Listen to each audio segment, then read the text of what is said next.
বিসমিল্লাহির রহমানির রহিম। আসসালামু আলাইকুম। আজকে বাংলাদেশের রাজনৈতিক প্রেক্ষাপটে একটু কথা বলতে চাই। যেমন একজন বিখ্যাত সাংসদ, যিনি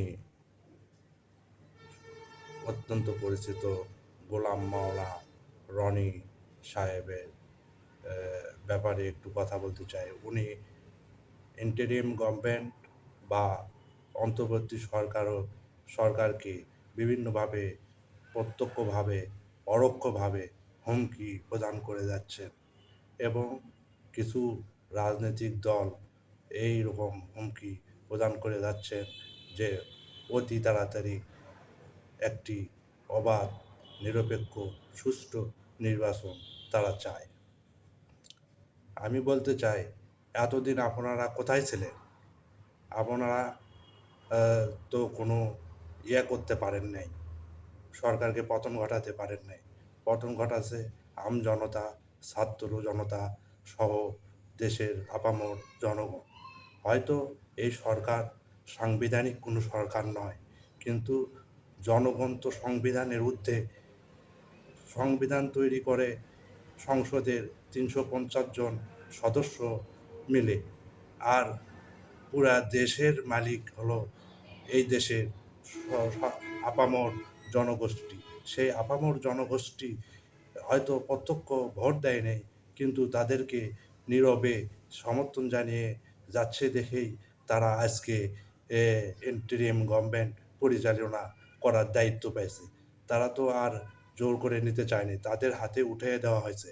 এই জন্য আমি ব্যক্তিগতভাবে চাই, তারা 3 থেকে 5 বছর সময় নিয়ে দেশকে, যে অসুস্থ অবস্থায় দেশ আজকে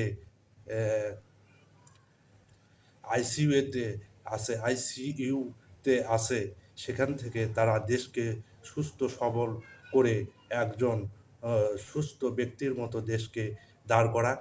তারপরে ইলেকশনের কথা চিন্তা করা যাবে। আপনারা ঘোলা পানিতে মাছ শিকার করার চেষ্টা করছেন, এটা কখনোই উচিত নয়। আপনাদের ধৈর্য ধরতে হবে। 3 থেকে 5 বছর পর যখন ইলেকশন হবে, তার জন্য প্রস্তুতি নিন, জনগণের কাছে যান। জনগণ আপনাদেরকে যদি গ্রহণ করে, তখন আপনারা সেটার প্রতিফল পাবেন। এর জন্য সবারই সময়ের প্রয়োজন। তাদেরকেও সময় দিতে হবে, ইন্টারিম গভর্নমেন্টকেও সময় দিতে হবে, এবং আপনাদেরকেও সময় নিতে নেন। আপনারা দল গোছান এবং দেশে একটি ইসলামিক শরিয়া আইন চালু হবে এরকম দল আমি ব্যক্তিগতভাবে চাই, যে তারা সংগঠিত হয়ে কোনো প্রকার সরি কোনো প্রকার বিভেদ না সৃষ্টি করে সবাই ঐক্যবদ্ধ হয়ে, ইসলামিক সমমনা দল সবগুলা ঐক্যবদ্ধ হয়ে ইলেকশন করবে এবং কোনো অ-ইসলামিক চিন্তাধারা পোষণ করে না এরকম দলকে তারা কখনোই প্রশ্রয় দেবে না তাদের জোটে। এবং আপনারা এই তাড়াতাড়ি ইলেকশন চাওয়ার মাধ্যমে ঘোলা পানিতে মাছ শিকার করতে যাচ্ছেন। আগে আমরা ছিলাম বাঘের খাঁচায়, আমরা জনগণ, আমরা ছিলাম বাঘের খাঁচায়। সেখান থেকে আমাদেরকে নিয়ে গিয়ে আপনারা রাখলেন সিংহের খাঁচায়। সিংহের খাঁচায় থেকে আবার ব্যাক করে আমরা বাঘের খাঁচায় আসলাম। বাঘের খাঁচায় থেকে আবার আমাদেরকে সিংহের খাঁচায় নিয়ে গেলেন। সেই সিংহের খাঁচায় থেকে আমরা রক্ত দিয়ে, এই দেশের ছাত্র জনতা রক্ত দিয়ে দেশকে আবার নতুনভাবে স্বাধীন করছে। এই স্বাধীনতার যে রক্তক্ষরণ হয়েছে, এই রক্তটা তো ব্লিডিং বন্ধ করতে হবে। তারপরে না হয় রাষ্ট্রটা সুস্থ হবে। অর্থনৈতিকভাবে একবারে পঙ্গু দেশকে এখনই নির্বাচনের জন্য এত তাড়াহুড়া কেন? নির্বাচন হবে ইনশাআল্লাহ, সময় মতোই হবে।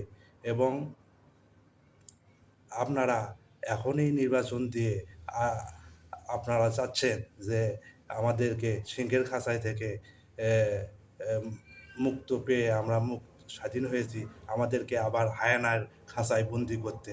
এটা আপনাদের একদম অনুচিত কাজ। আপনারা এটা আর কখনোই করবেন না। আশা রাখি আপনারা ভালো থাকেন।